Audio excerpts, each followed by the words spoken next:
Good evening, and welcome to Q&N. I'm Jacobo Waincier. Students on campus had a chance to surprise that special someone this Valentine's Day.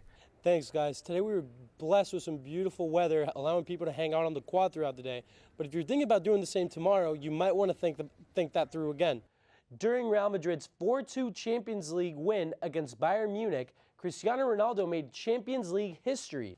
Thanks, guys. The Boston Athletics Association honored a particular runner during the 121st Boston Marathon this past Monday. Although this Columbus Blue Jacket showed true grit during their playoff game earlier this week, his face now might actually look worse than Ronaldo's statue. Thanks, guys. Some sad breaking news in the entertainment world. Actor and comedian Don Rickles has just passed away due to kidney failure. He was 90 years old. Heath Ledger is returning to the big screen. Once again, the Kardashian and Jenner family finds itself in the headlines, courtesy of Pepsi.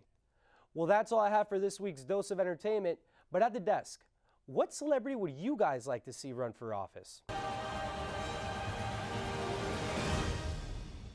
La La Land's 14 Oscar nominations make it one of the best films released this year, and a member of the Quinnipiac community was lucky enough to be a part of it.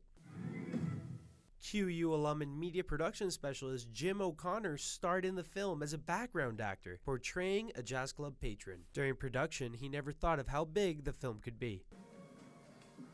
I mean, I didn't realize at the time it was going to be so crazy, but it's a huge film, and it's one of those films that I think will go in history, you know? It was insane. It's an honor to be a part of it. Jim describes the scene he's in as very fast cut and intense, making it hard to point him out on the screen. Yeah, I mean, it's funny to say because I've been telling people I'm in it, and it's like the fastest cut scene, so it's cool that I was a part of it. James has also been a background actor on TV shows like Grey's Anatomy, The Mindy Project, American Horror Story Hotel, and Scandal. Lisa Marquez is the owner of Cut Above Casting, the booking service that helped James get started as an extra, and she explains what makes James so easy to cast. James had a real good look, so we brought him in. He immediately started working. He filled out his profile very nicely, so he came up on numerous searches, and he was always on time, punctual, and did a great job. So he's considered in our world to be a strong client. Will James be able to say he was part of an Oscar-winning film? Tune into ABC on Sunday at 8:30 p.m. Reporting from the Ed McMahon Center, I'm Jacobo Waincier, Q&N. The North Haven Indians' game against Warren High School isn't any ordinary game. Not only is it their final game, but it's also senior night, accompanied by their parents, coaches, and school staff. Although the season ended earlier than expected for the Indians, Coach Eric Fiondella looks back at just how important his seniors were to the team this year. Having a tough season like this year, not only have they expected to mature, but they had to help a small, younger group mature with them, and they did that. And that's more than we can ask. Arthur Puglisi, father of senior Steve Puglisi, believes his son has grown immensely as a player. Physically in size, and then mentally about how he acts on the field. He's always had a passion for playing soccer. He's always been determined, but he's really been able to channel that energy as the years went on, and really left it all out on the field for all 4 years. And in their final game, all the seniors can do is look back at the memories they made on the field. Reporting for Q&N Sports, I'm Jacobo Waincier.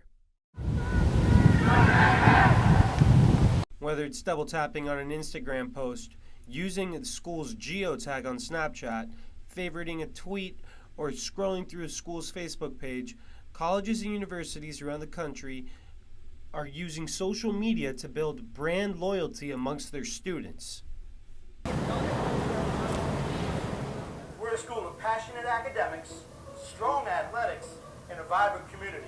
And you gotta get our name right. It's Quinnipiac. Quinnipiac University relies heavily on their social media pages to build loyalty amongst their potential and current students. Associate Director of Social Media Jamie DeLoma explains why it has worked so well for them. So when we put up that the university has a strong pride in men's ice hockey, for example, or women's basketball, is authenticated by the members of the university community who are weighing in on that. So instead of us just making the claims that we might have 10 years ago, saying we are this, that, and the other thing, we now say the same claims because I would like to believe that everything we've said has always been accurate, but now our students, alumni, and parents are now confirming that what we're saying is actually true, and then they're building upon that with their own personal experiences at their time at Penn. But do colleges and universities really need social media? According to a report from the National Center for Education Statistics, they do. Post-secondary enrollment dipped every year between 2010 and 2014 in the U.S., from 21 million in 2010 to 20.2 in 2014. Zoe Keller, a social media officer for Yale University, explains what Yale is showing high school students to motivate them to go to college. And here's the amazing things that they're accomplishing a couple years into their studies, and here's their social group, and to sort of encourage people that that they're going to do well there too, because it's one thing to get in, and it's another thing to be happy that you're there. So we also want to show that there are support networks, and there's really vibrant student community and all that kind of thing. Whether it be having an ice hockey player take over the school's Snapchat account on game day, or having a notable alumni hold a live Q&A on the school's Facebook page, colleges and universities around the country are always looking for a way to interact with their past, present, and future students. Reporting from Hamden, Jacobo Waincier, QNN.